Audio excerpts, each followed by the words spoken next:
We think the conflict is actually potential energy for innovative and creative solutions.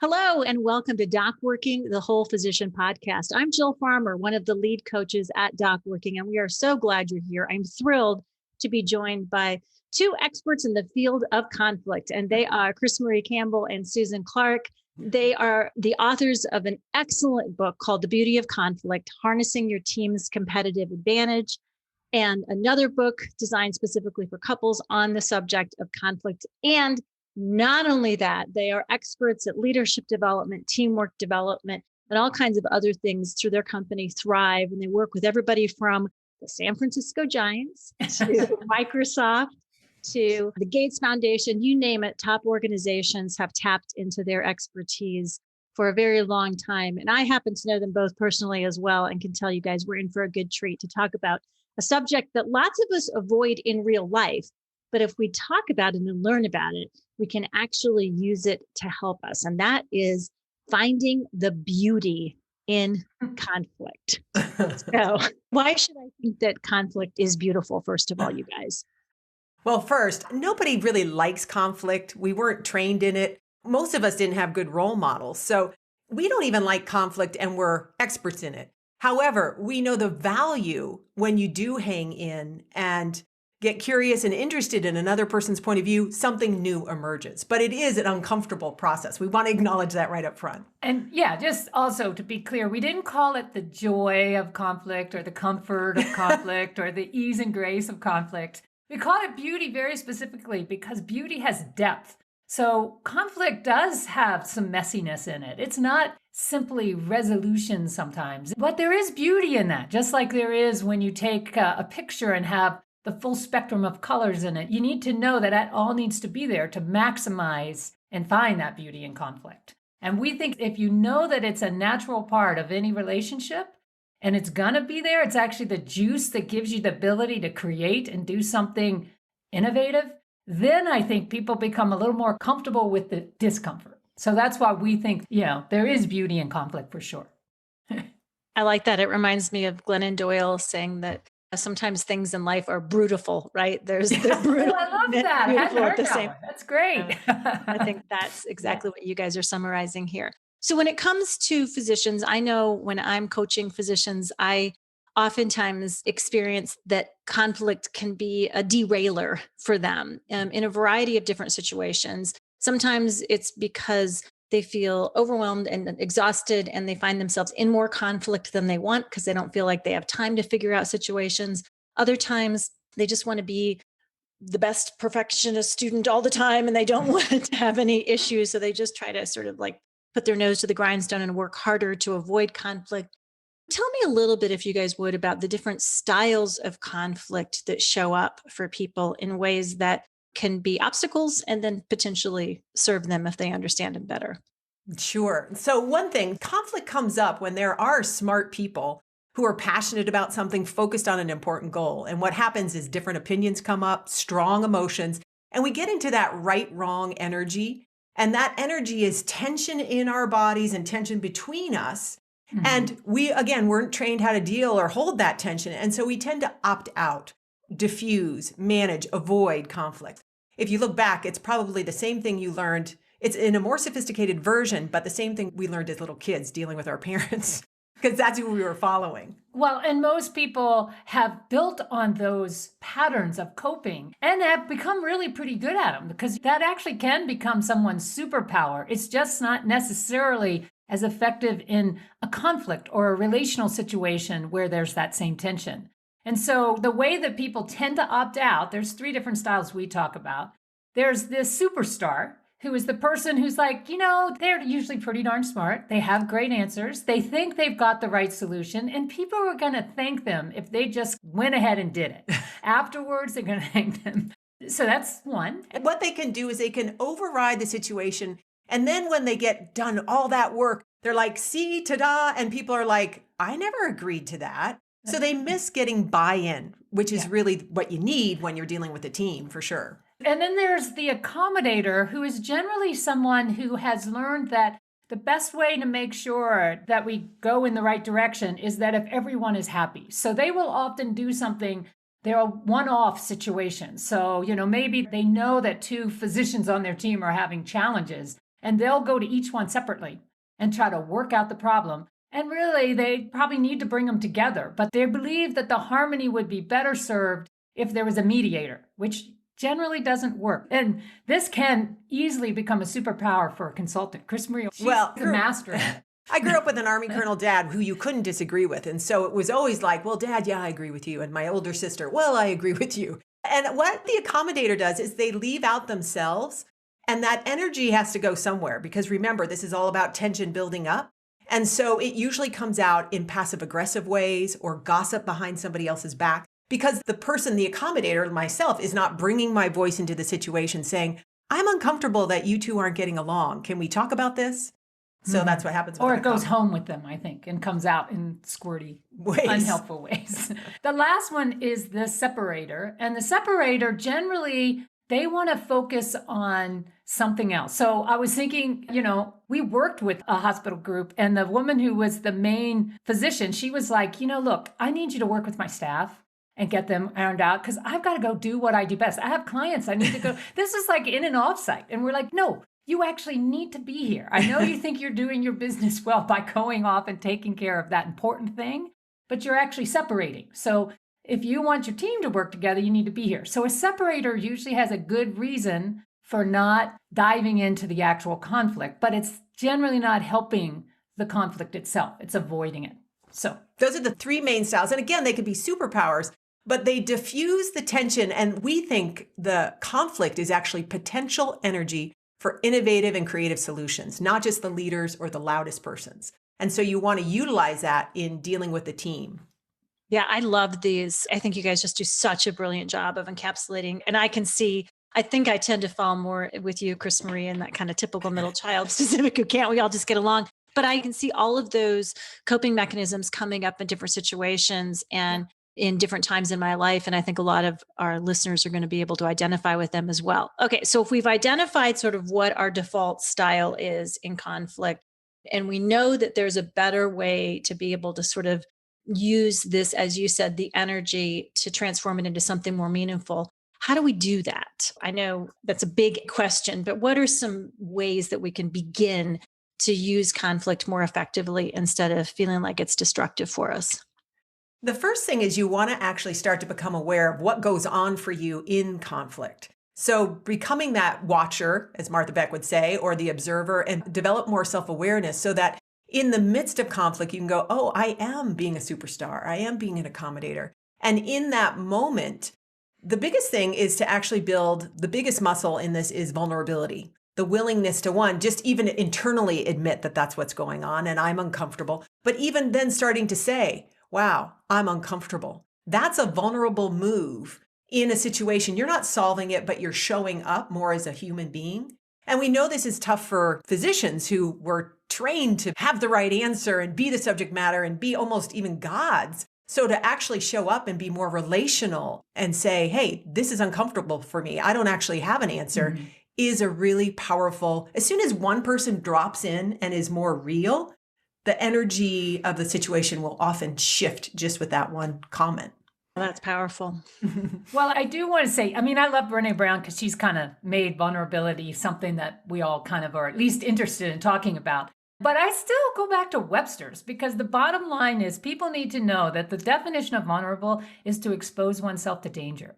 And the reality of it is when you decide to be vulnerable, that is what it feels like. That's why it's actually courageous, because you are saying, hey, I am going to say what really is going on for me. And sometimes it's that vulnerability of being uncomfortable. Sometimes it may be the person is angry and upset and that it's not something they usually share, but they need to say it, Or I remember my own experience. This was back in the day. I had a number of cancers, but when my doctor actually sat down with me and said, I am uncomfortable telling you this because I don't have an answer and I'm supposed to have one and I don't. And that doctor still is probably one of the most profound, influential people in my life because of her willingness to be vulnerable. So, I get it. It's not easy when you think someone's looking at you to have an answer, And it's that habit to have the answer. Yeah. Yeah. So that's the first piece. I think that that's so helpful. And also, I think we also need to say that vulnerability may be a muscle you've never exercised before because you weren't supposed to. In training, there wasn't like, hey, we're going to give you a gold stars or an A+ for showing how vulnerable you can be necessarily, right?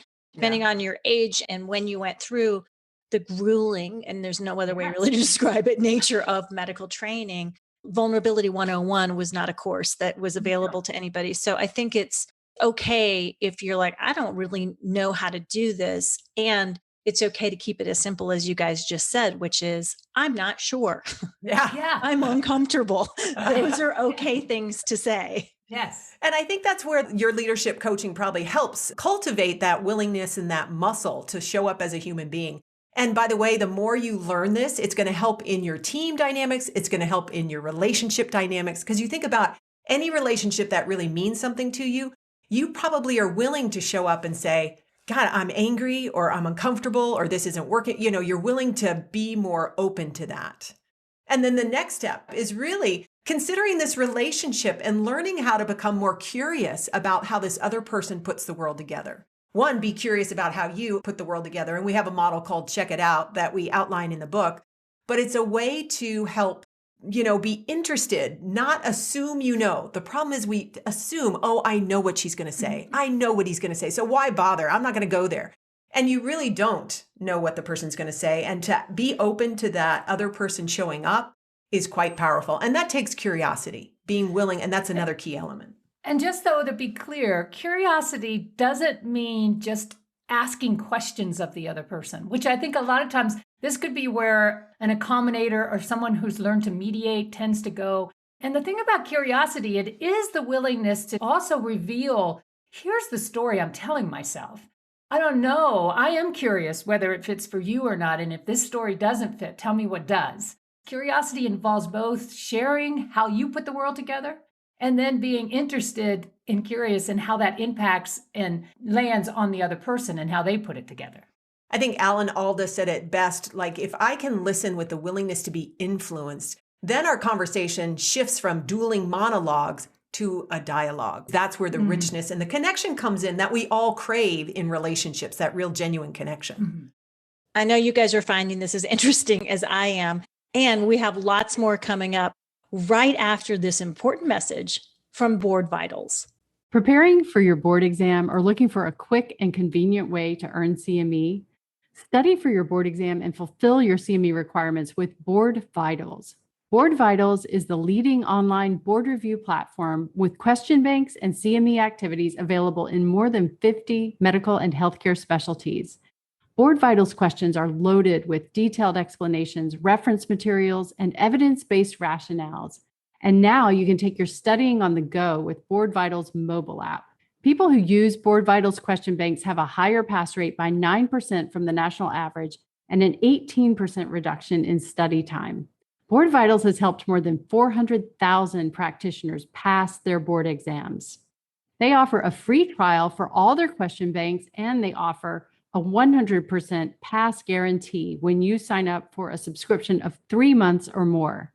Sign up today and get a special discount for being part of the Docworking community by using the code Docworking10.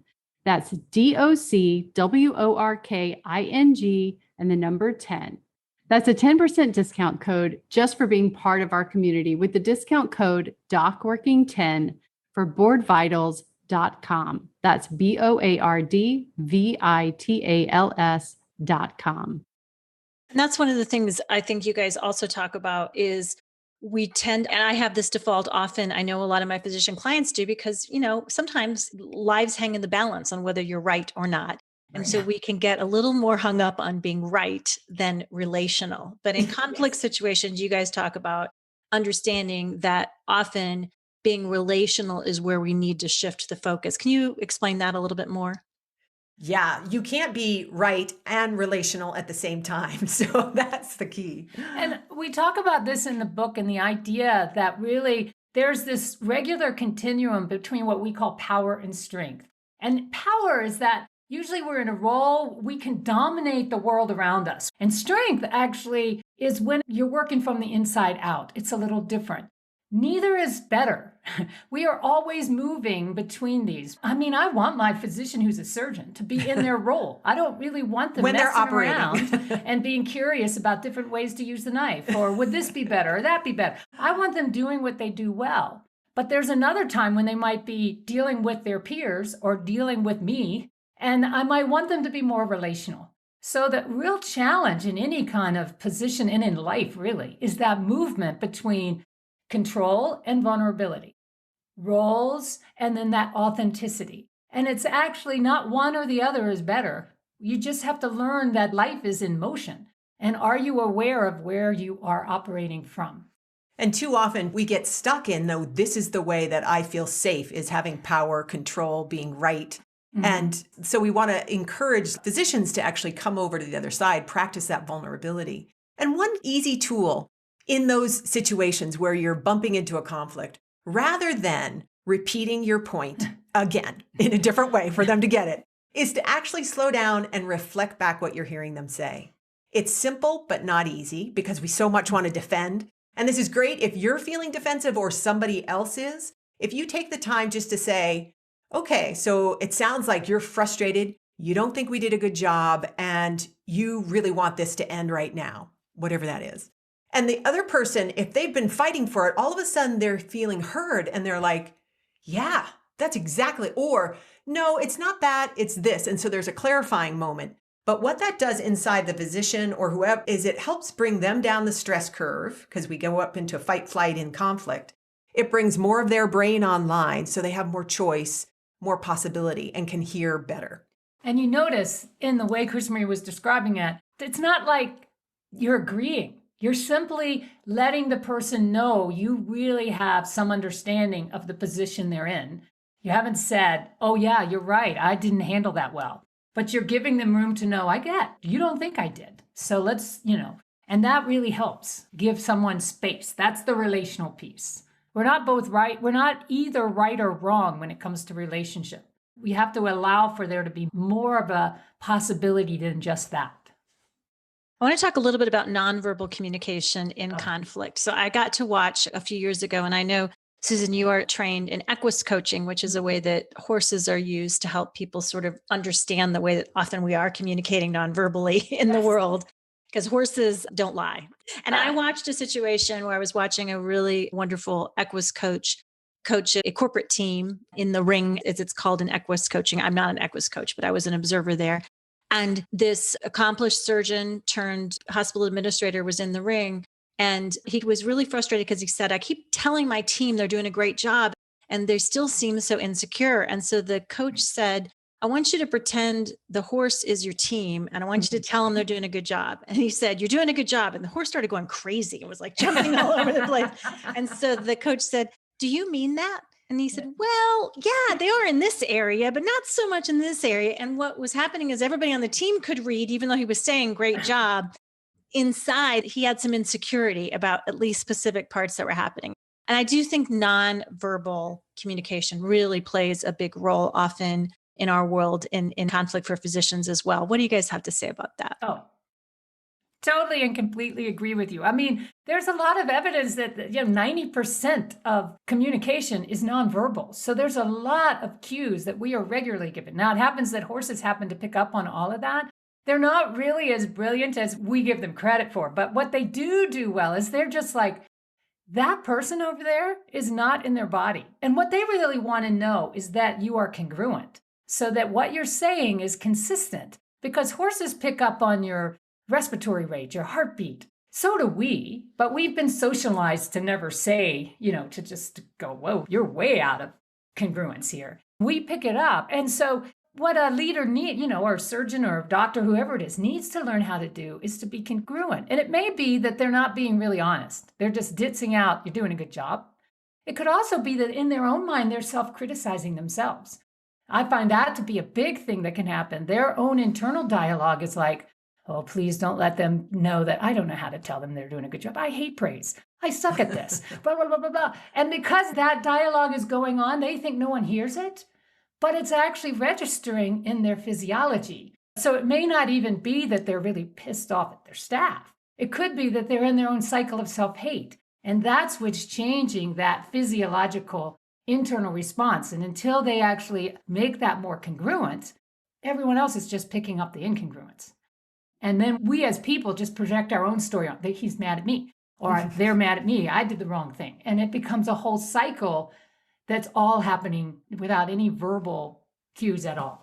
And I just want to be clear for the listeners, nonverbal doesn't mean like the way your head's cocked or, closing of the arms. That's kind of bigger verbal, nonverbal cues.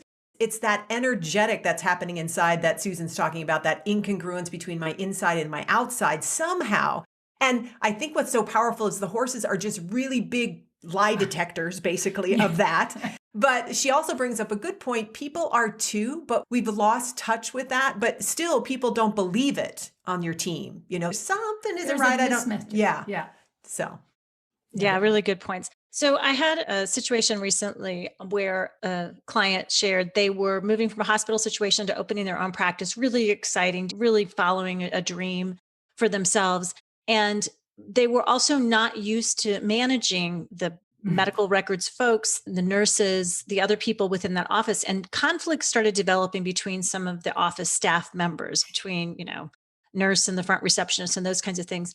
And the physician said, I just kept thinking if I ignore it will go away. And that happened. So what would you guys say to somebody in that kind of a situation where they're just really crossing their fingers that everybody will just figure it out on their own, but they're in a leadership role and the conflict is having an impact on everybody's success and well-being in a practice like that? That's a lot of the work that we do is come in and work with teams that leaders are like, could you fix my team? Could you make them work okay? And a lot of times what that is the leader has to get involved, bottom line. And a key thing that we find that's really equalizing is people just learning about each other's styles, because we all have different operating styles when you're kicking off a team, whether it's Myers-Briggs or DISC or Colby, whatever it is. That's often a way in to help. Oh, no wonder we have issues because we have such different styles. I was thinking, CrisMarie, I think what you're also addressing is so often, even when we first started to work together, we'd be brought into these really high conflict situations. And I was the type of person, let's just go right after. Let's just go right to the heart of the conflict. And then I realized that does not actually work very well. What works better is actually giving people a chance to kind of warm up a little bit, get to know each other, learn some things about styles. People in a business leadership role hate this because they're like, we just want to solve the business problem. We don't have time to do anything else. But often we've found when people step back and trust building some of those relational skills, then when you come to addressing the actual issue, you have some goodwill built up so that people will be a little more honest, a little more frank. And it's amazing how fast you can get to the situation then. So, we call it like they're smart and healthy. And so most business leaders, physicians, leaders are smart, and they kind of don't know the healthy side quite as well. And so that healthy side is where you're willing. You don't have to be good at it. You just have to say, okay, we're going to take the time to do this, even if it takes a little longer. And even that example you use, just saying, I would prefer to actually be going in and just seeing a client than dealing with this, but I think we need to deal with it. So I want to take the time to deal with it. That's a tremendous amount of vulnerability and leadership to say it like that. And even if you have two people that are at odds, which is a gift as the leader, if you have them together, ask each person, well, why is it so important to you that we use electronic records? Or why is it so important to you that we use paper, if it's that? And have those people have that conversation. But I think what Susan's saying is you still need to actually develop kind of like a psychological safety enough for people to settle in and say, hey, it's actually safe for me to show up as me. Mm-hmm. I'm not going to get whacked because of that. Because growing up with the colonel, that was not true. It wasn't okay for me to say my own point of view. So you have to build that container for people to show up that way. Wow. Excellent, excellent ideas. Any other final thoughts that you want to leave us with in terms of conflict and ways that we can take the often uncomfortable but high potential situations that occur when conflict has arisen? For me, CrisMarie, really that question, we call it a magic question. When you're really at odds with somebody, whether it's your spouse, your teammate, really slow down and say, why is this so important to you? Because what that starts to do, rather than getting at why the trash needs to be taken out or whatever that issue is, the person is going to start to talk about what they value and what's most important. And that's really the connecting point. And you learn so much about that human being. We had a gentleman in one of our offsites. He learned this tool one day. He called his family because it was an in-person offsite, and his daughter was like, I'm not going to invite Zoe to my birthday party. And the dad was about to say, you have to be sharing, you have to be inclusive. And he goes, sweetie, why is it so important to you that Zoe doesn't come? And it turns out they had 6 bags with unicorn hats in it. And if Zoe came, the birthday girl wasn't going to get the unicorn hat.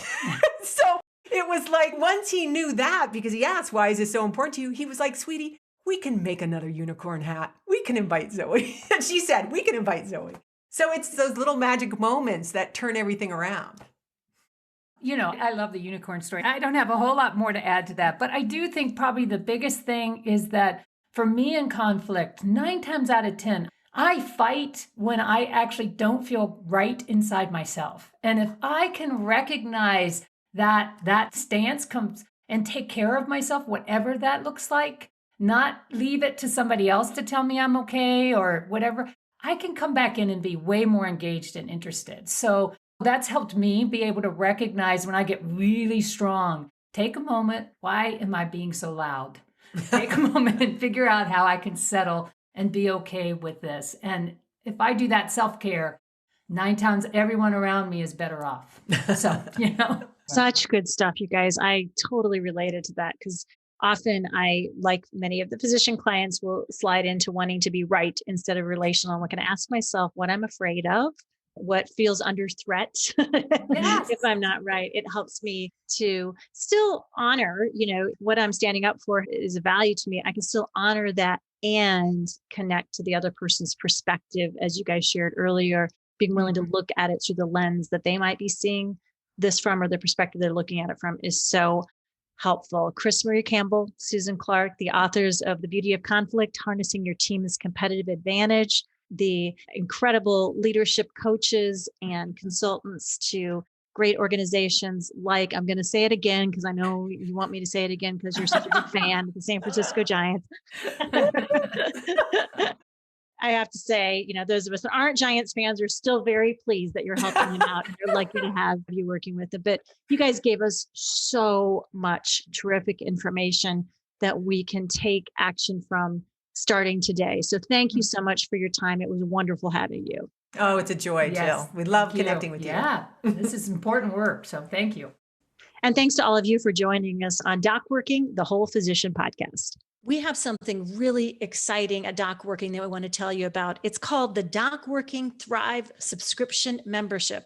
And it's almost a little bit like burnout insurance. If you don't need that, you just want another way to know how to thrive, this is it. This subscription includes weekly video tips delivered straight to your inbox, exciting small monthly group coaching sessions where you actually have access to be coached by one of our top coaches at Docworking. You get access to virtual courses, including STAT, Quick Wins to Get Your Life Back, a leadership course called A New Era of Physician Leadership, and another course called Communication for the Win. All of these courses are delivered virtually, so you can do it on your own time and with your own schedule. All of these different features come to you as part of the subscription. It's an incredible value.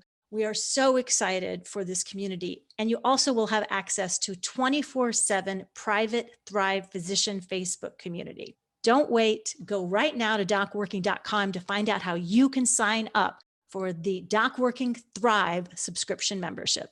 Remember, if you're learning anything at all from these podcasts, we need you to do just one tiny thing for us. Like, subscribe, give us a 5-star rating. That really helps us be able to continue to bring this awesome information to you.